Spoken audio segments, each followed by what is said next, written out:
family, for William, for Catherine, for King Charles. So, my question is, why now? It's $1 million question. Megxit has been reversed, right? This is a betrayal of Megxit. It's exactly what the Queen did not want. The decision by Harry and Meghan to come to the UK next month is the ultimate establishment stitch-up. There are figures within this current Labour government who want to make this happen. And I do have an exclusive. And Meghan Markle is going to make life a misery for the royal family, for William, for Catherine, for King Charles. She's going to gather more material for the next documentary on Netflix. It's absolutely huge. It's seismic. This is a story that has broken the internet. And I think people are surprised, JJ, not that it's happening, but at the timing. There was a sense of weary In the world of American celebrity, your status isn't about what you say, it's about where you sit. On June 13th, at Frost Bank Center in San Antonio, Texas, during Game 5 of the NBA Finals, Prince Harry sat in row 8, not courtside, not front row where Taylor Swift was photographed, not next to Timothée Chalamet, Larry David, Jerry Seinfeld, Jimmy Fallon, or Ben Stiller, all of whom occupied the seats that actually matter in the American status game. Harry was 8 rows back. NBA Commissioner Adam Silver, who personally invited him, sat beside him. A veteran named J.P. Lane sat nearby. And 1 year to go. Rah! And that would have been fine. So he didn't need to come. No. But obviously he misses the United Kingdom and it's any excuse. It's a bit like maybe your good self going to your local pub, right? You're like, oh, I'm so sorry, Mrs. Anasiobi. I have to go to the pub. The Knicks beat the Spurs 94-90, clinching their first championship in 53 years.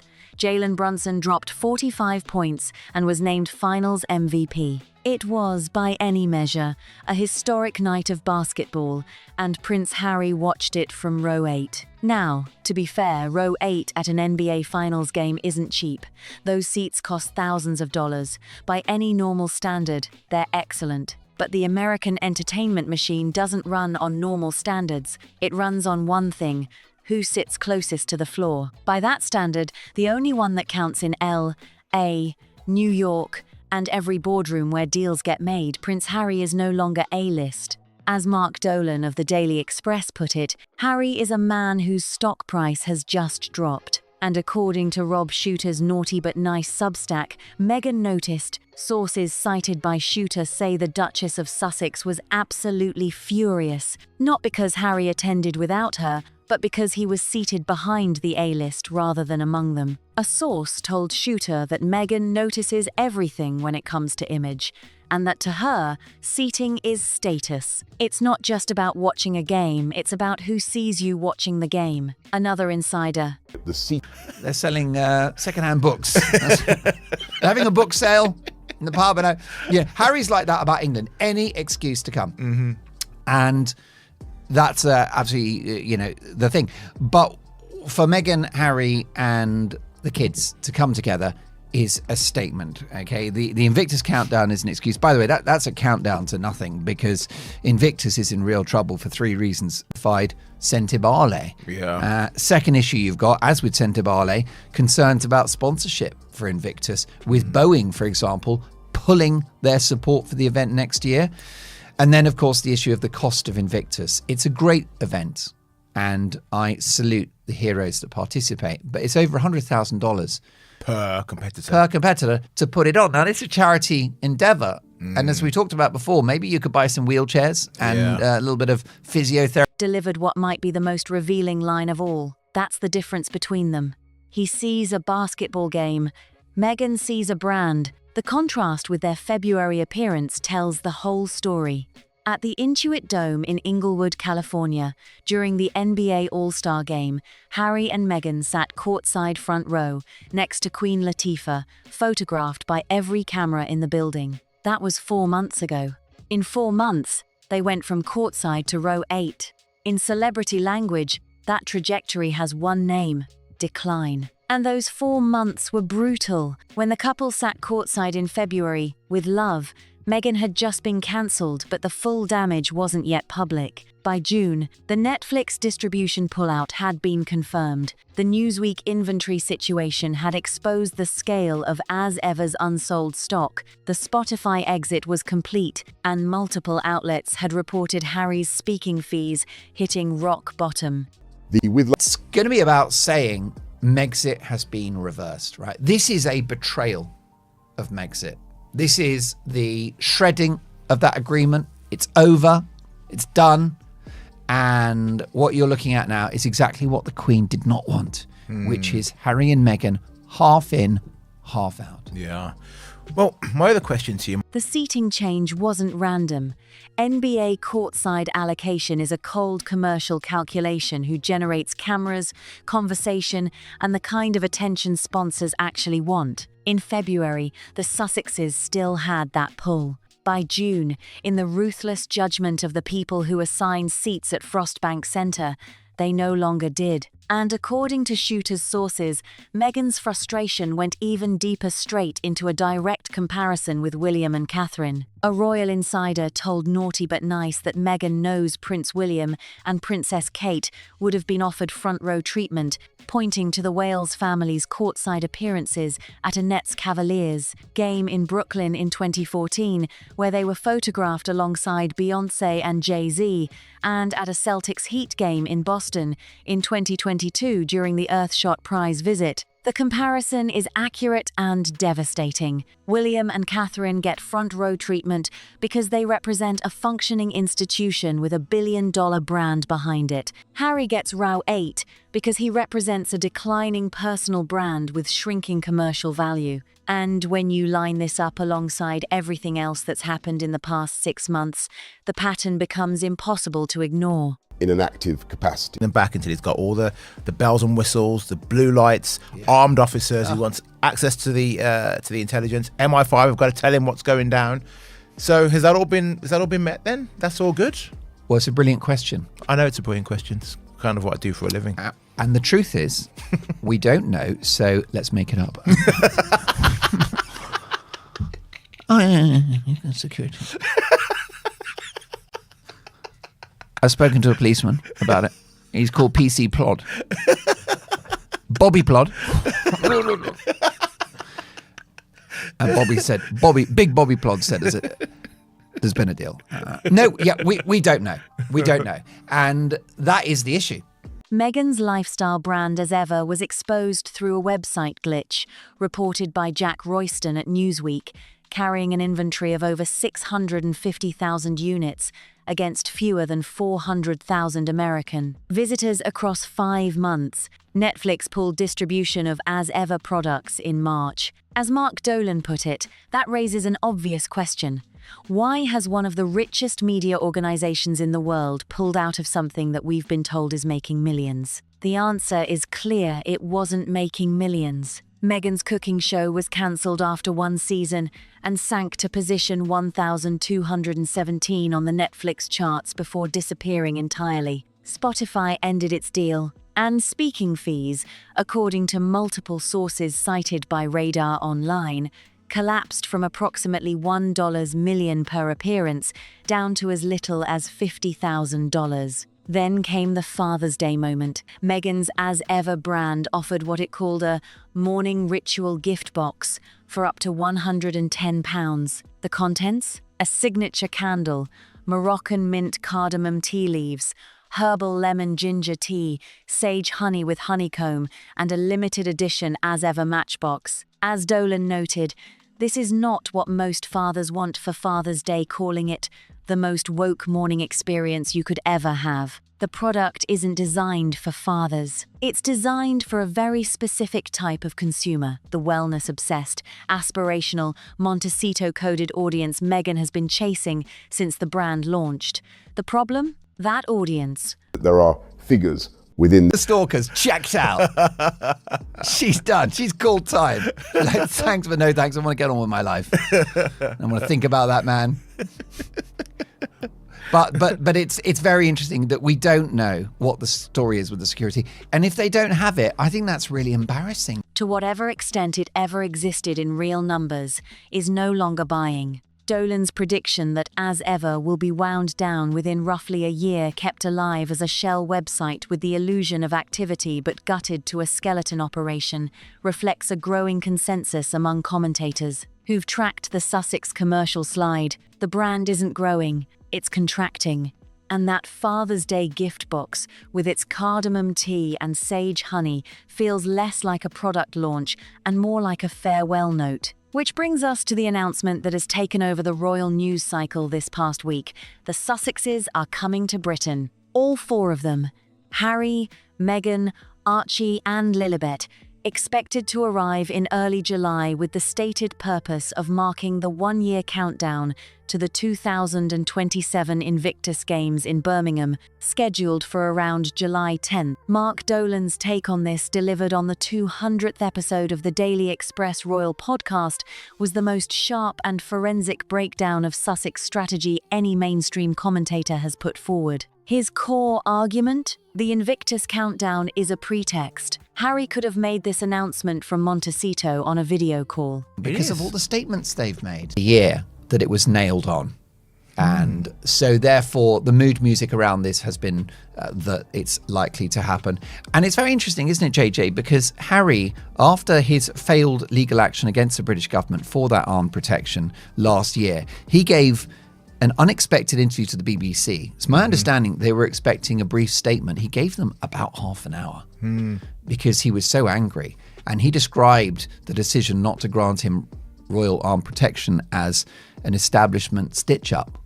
Well, I think that this is Orwellian doublespeak, because I think that the decision by Harry and Meghan to come to the UK next month is the ultimate. He did not need to fly his entire family across the Atlantic for what amounts to a promotional marker for an event still 15 months away. Bringing Meghan, Archie and Lilibet isn't about Invictus. It's a statement, what Dolan called a reassertion of Harry's royal credentials and a signal that Megxit has been reversed. That phrase, Megxit has been reversed, carries real weight because Dolan is making a specific constitutional argument. The agreement reached with the late Queen Elizabeth in January 2020, following the Sandringham summit, laid out clear terms. Harry and Meghan would step back from royal duties, would not use their HRH titles in an active capacity, and would not represent the Crown or the institution in any formal role. And as Dolan emphasised, the late Queen explicitly rejected the half-in, half-out model Harry had originally pushed for. The choice Elizabeth gave them was simple: in or out.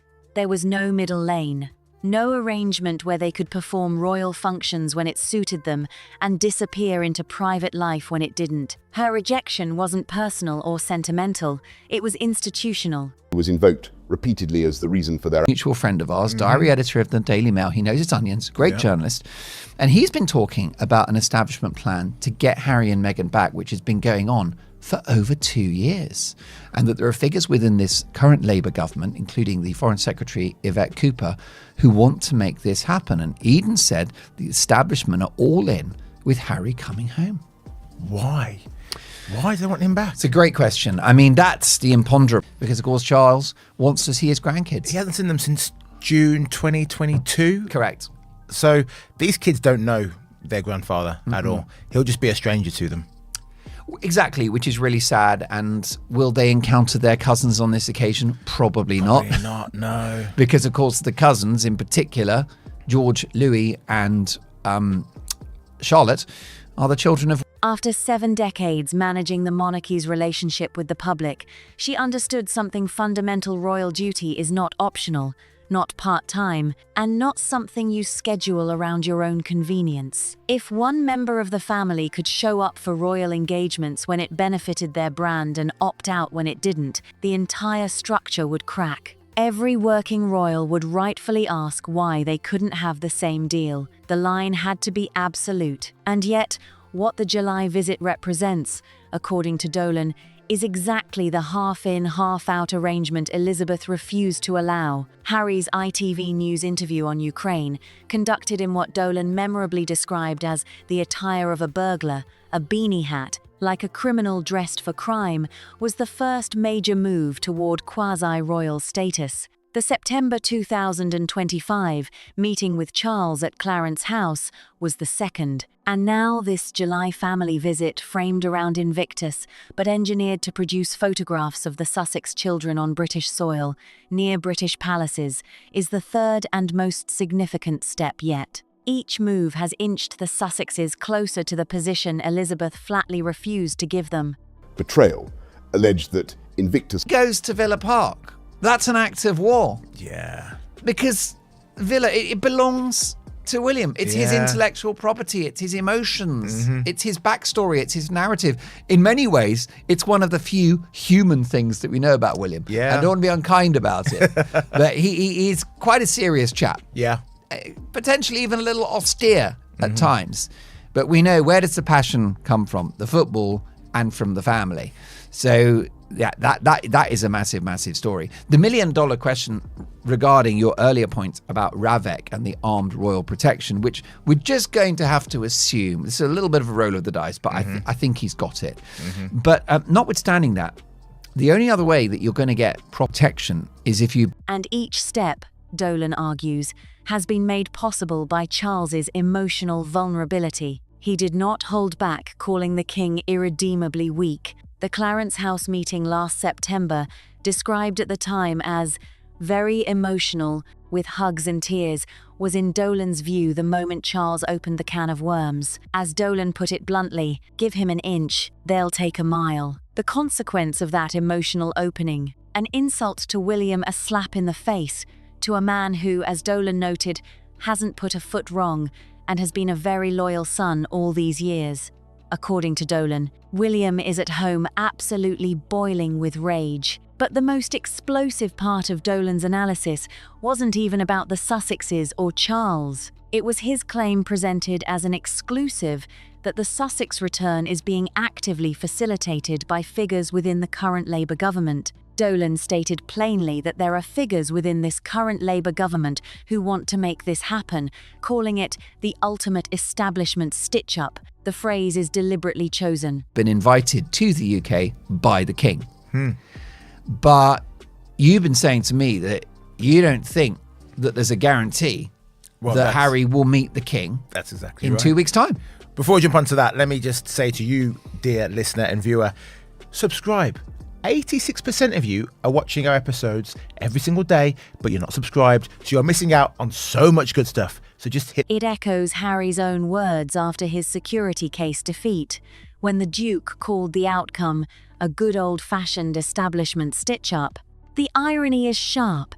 Harry used that phrase to accuse the establishment of working against him. Dolan turns it around entirely, suggesting the establishment is now working for him, that elements within Starmer's government have spotted strategic value in easing the Sussex re-entry into British public life. Dolan stopped short of naming specific individuals or spelling out exactly how government figures might be pulling these strings, and it must be noted, this claim remains unsourced beyond his own assertion and whatever confidential information he indicated he had received, but the implication is massive. The Sussex return, in this reading, isn't just a family reunion or a commercial play. It's a political project backed by actors inside government who see real benefit in bringing the Sussexes back into the fold. If true, it would be a remarkable alignment of interests, a Labour government eager to project modernity and inclusivity, finding common cause with a couple whose entire departure story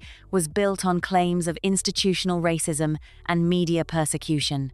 The political math in that scenario is straightforward. adapt people's homes. The US... Now, do you see that happening? No, I think Rycroft's been drinking again. He's been drinking more than you've been drinking, mate. Good Lord. There's no way William and Harry are going to reconcile this year.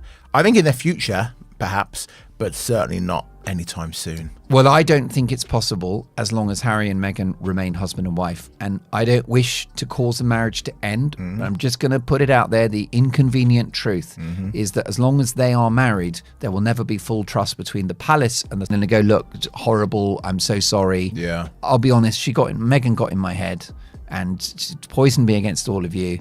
I think at that point you do have a chance because Harry can go and have a beer with his brother and it's not going to end up in a book or on a podcast. Yeah. But as long as Meghan is around, anything that happens goes back to her, and she weaponizes it. And the perfect example of that was the Oprah interview. Facilitating the Sussex return sends a message that Britain has evolved, that the complaints that drove them away have been heard, and that the country is welcoming enough to bring the prodigal son home. Whether that narrative actually serves the monarchy's interests is a different question entirely, one that William, by all accounts, has already answered for himself. Then there's the security dimension, and this is where things get really uncomfortable. As podcast co-host JJ pointed out, Harry spent years arguing that he couldn't bring his wife and children to Britain without full armed royal protection, blue lights, armed officers, access to intelligence briefings. He lost his legal challenge against the Home Office. He called the process rigged. He stated publicly that the security threat was so severe that a UK visit with his family was simply impossible. And now, weeks later, they're coming. Dolan and JJ dug into this contradiction head-on. If security has been restored either formally through RAVEC, the specialist committee that determines protection allocation, or quietly through some arrangement brokered by sympathetic government figures, then the 4-year standoff was never really a matter of principle. It was a negotiation, and the children, whose safety was repeatedly invoked as the reason for their absence from Britain, weren't being protected. They were being withheld, used as leverage in a security dispute that has now been conveniently resolved at the exact moment the Sussex brand desperately needs British content. Home, not as returning members of the family, but as a... That Harry has held King Charles and the palace to ransom. Because if King Charles has not agreed already to a date, Harry knows if he comes to open Invictus, start the countdown, it looks extremely bad that he's come to England and the king, who has some time in his hands, has refused to see him. That only makes King Charles look bad. Your estranged son is in the country launching a charity again. Yes. So I think King Charles and the palace are being held to ransom. They're being forced into having to see Harry. Even if it's just a 20-minute cup of tea with him, they're going to have to see him. William, That's perhaps not. Fascinating. Charles, sure. That's fascinating. So whilst we've talked about the couple, in my view, weaponizing access to Archie and Lily, If, on the other hand, nothing has materially changed security-wise, if the Sussexes are arriving without the armed protection they previously called essential, then, as Dolan put it, it will show just how desperate they are to save their brand that they're willing to dodge bullets. Hyperbolic? Maybe. But the point lands hard. Either the security concern was genuine, making it deeply irresponsible to bring the children now, or it was always a bargaining chip, meaning the Sussexes spent 4 years misleading the public about why they kept their children away from their grandfather. Neither option looks good, and the Sussex communications team has offered nothing to address it, only a vague statement reported by ITV News that adequate security will be provided. And the vehicle being used to justify this whole return the Invictus Games is itself in serious trouble. As News Nation reported in May, Boeing, which served as a presenting sponsor for the Vancouver Games in 2025, following a long-term partnership announced in 2023, has confirmed it will not be involved in Birmingham. That's a massive blow. Boeing was a major presence at the Canadian Games, and its exit leaves Birmingham with just 11 corporate sponsors, contributing an estimated £4 million combined against a projected working budget, estimated by a marketing and event production professional at between £30 million and £60 million, with £45 million as the midpoint. The numbers get uglier the closer you look. The Vancouver Games cost approximately 63 million Canadian dollars.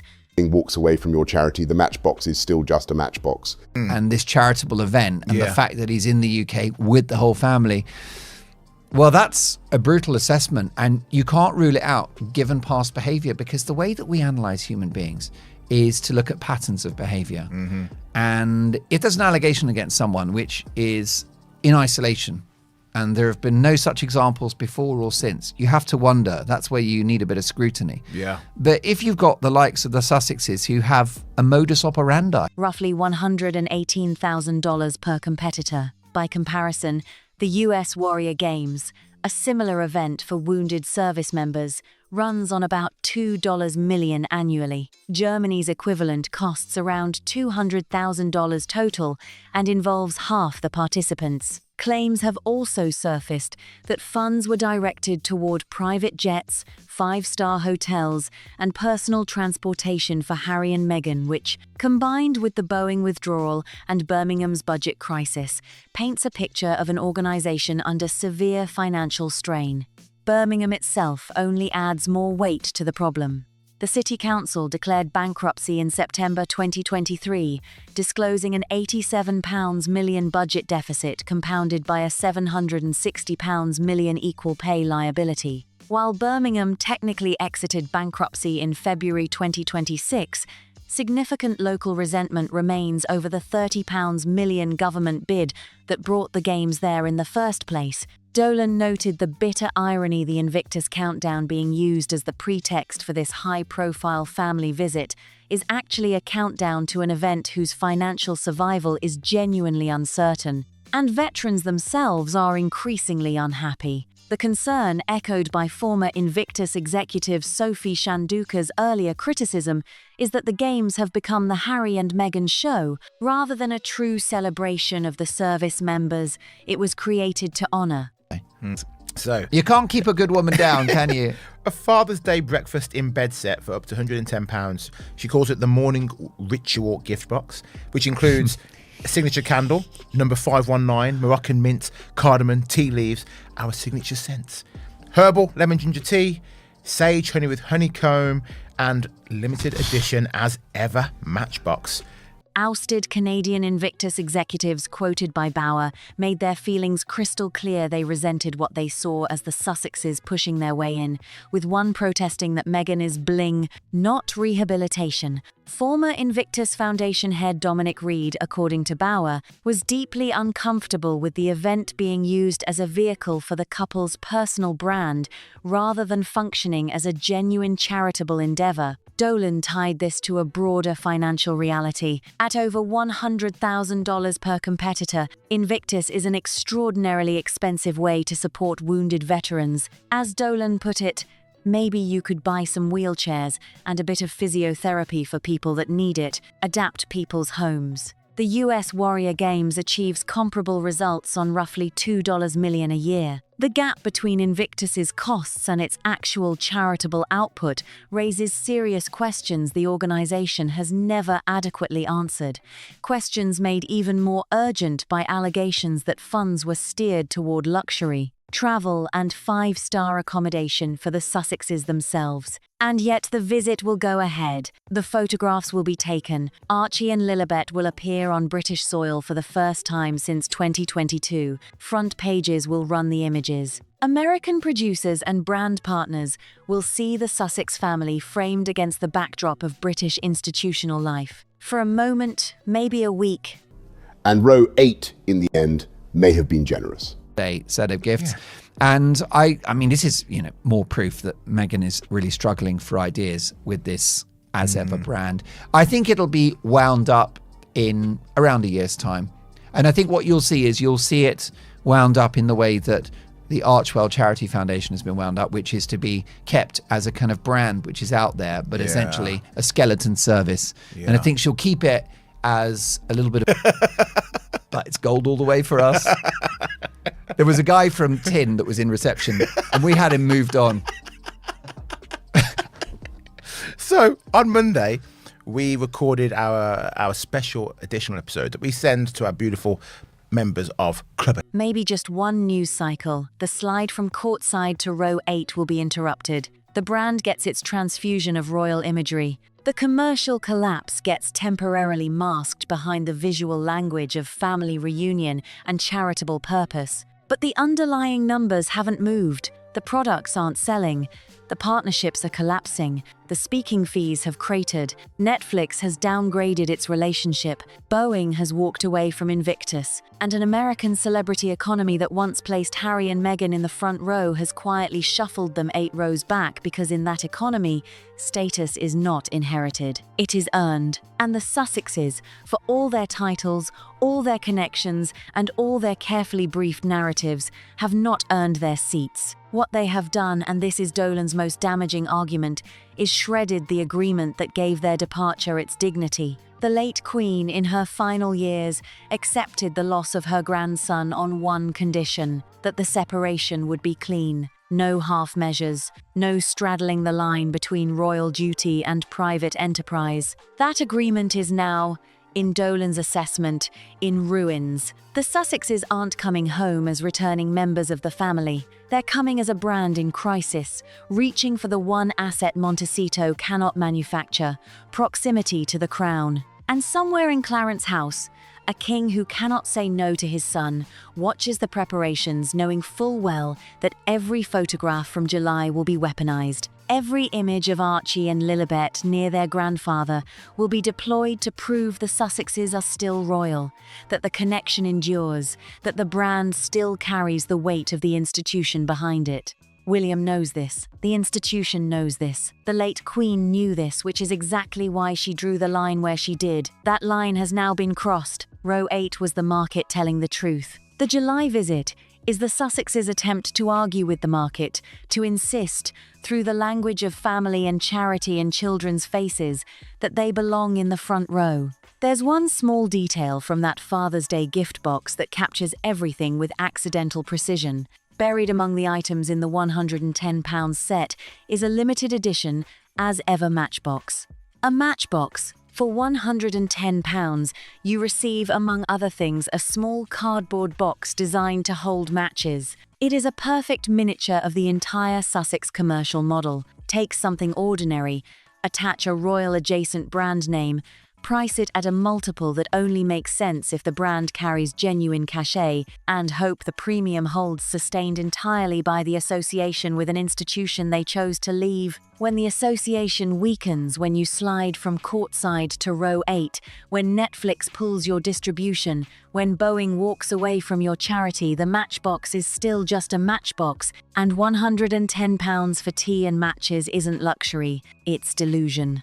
Dolan predicted that As Ever will follow the exact same trajectory as the Archwell Foundation maintained on paper, kept alive as a brand presence with the illusion of activity, but hollowed out of any real substance or scale. The charity becomes a letterhead, the lifestyle brand becomes a dormant website. And the couple, stripped of the commercial vehicles that were supposed to fund their grand independence, find themselves increasingly dependent on the one asset they cannot create, cannot replicate, and cannot sustain without the cooperation of the very institution they walked away from their proximity to the British Crown. That is why they're coming in July. That is why the children are being brought along. That is why the Invictus Countdown, a non-event that could have been handled with a video call, has been stretched into a week-long family visit to British soil. The market has already spoken. Row 8 is the verdict. And rather than accepting that verdict, the Sussexes are appealing to a higher court, the court of royal imagery, of grandfather and grandchild photographs, of children playing in English gardens. It's the only court that might still rule in their favour. But let's be real about what this visit actually is, because the framing matters enormously. This isn't a homecoming. This isn't reconciliation. This is a carefully stage-managed brand operation dressed in the clothing of family sentiment. Every photograph that comes out of July will have been considered, positioned, and released with surgical precision. The backdrop of British soil, the warmth of royal adjacency, the undeniable visual power of children who carry royal blood, none of it is accidental. It is a content strategy. And the target audience isn't the British public. It's Hollywood. It's Silicon Valley.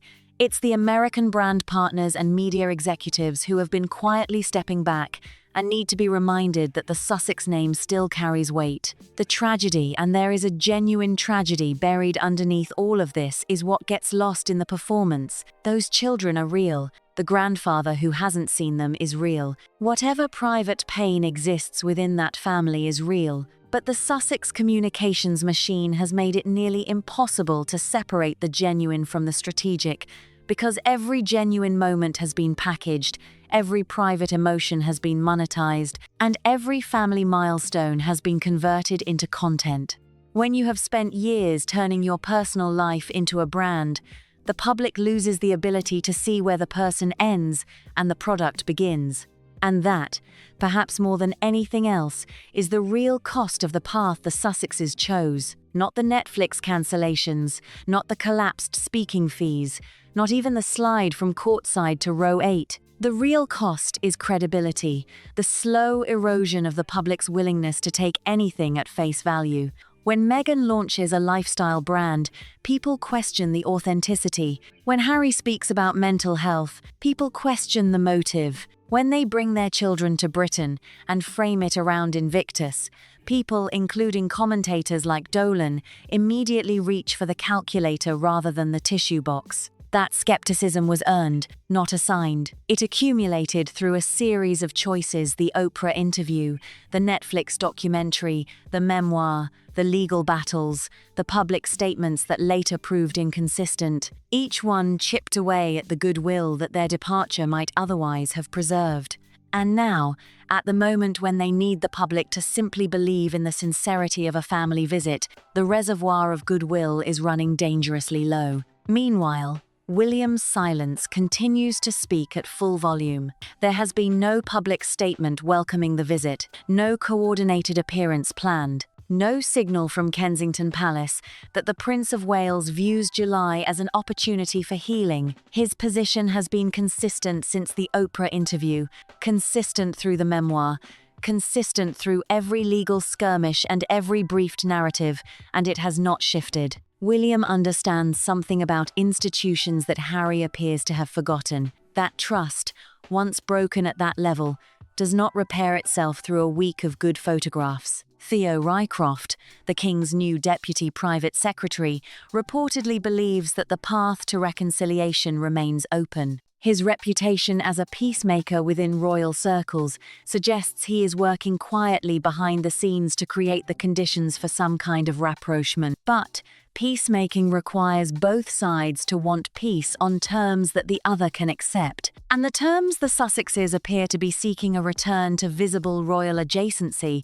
a restoration of the status that the American market has withdrawn, a position somewhere between full working royals and independent celebrities, are precisely the terms that Elizabeth refused, that William rejects, and that the institution cannot offer without undermining itself. Charles remains the variable that nobody can fully predict. His emotional connection to Harry is real and well documented. His willingness to meet, to hug, to leave the door open despite everything that too is real. But Charles also understands on some level that every concession he makes to Harry comes at a cost to William, to the institution, and to the carefully managed transition that his reign is supposed to represent. The question of whether Charles's heart or his institutional instinct wins out in July will define the next chapter of this story more than any photograph or press release. And then there's Invictus itself, the original mission, the veterans, the wounded service members who signed up to compete because they believed in what the games represented. They deserve better than to be the backdrop for a brand revival. They deserve an organization whose financial model is sustainable, whose leadership is focused on their rehabilitation rather than on media coverage, and whose events aren't overshadowed by questions about luxury travel expenses and corporate sponsor withdrawals. The Boeing exit, the Birmingham budget crisis, the cost per competitor figures that dwarf comparable events, these are not footnotes. They are the story that gets buried every time the cameras focus on Harry and Meghan walking into a venue. That is the ultimate irony of the Sussex project. In leaving the royal family to forge an independent path to escape the institution, to tell their own story, to build something of their own, they have managed to create a situation where they are more dependent on the crown than ever before. Not for protection, not for funding, but for meaning, for relevance. For the thing that no amount of Netflix deals or lifestyle branding or Substack newsletters can manufacture from scratch, the sense that they matter, that their presence in a room changes something, that the cameras turn because of who they are rather than what they're selling. Row 8 was the market telling the truth. The July visit is the Sussexes' attempt to argue with the market to insist, through the language of family and charity and children's faces, that they belong in the front row. But markets are patient and brutal, and entirely indifferent to narrative. They do not respond to charm offensives or carefully curated Instagram moments or week-long visits engineered to produce the right photographs. They respond to value. And the value, right now, is not there. Theo Rycroft's handshake may happen. The photographs will certainly be taken. But the front row that the American celebrity economy once offered, and that Meghan, by every account, considers the only acceptable seat, will not be waiting for them when they return to Montecito. And row 8, in the cold light of everything that has unfolded, may turn out to have been generous. If this breakdown had you gripped from start to finish, hit that like button and make sure you're subscribed, because we are always watching, always digging, and there is always more to uncover. Drop your thoughts in the comments below. Where do you think the Sussex story goes from here? Share this with someone who needs to see it, and we'll see you in the next one.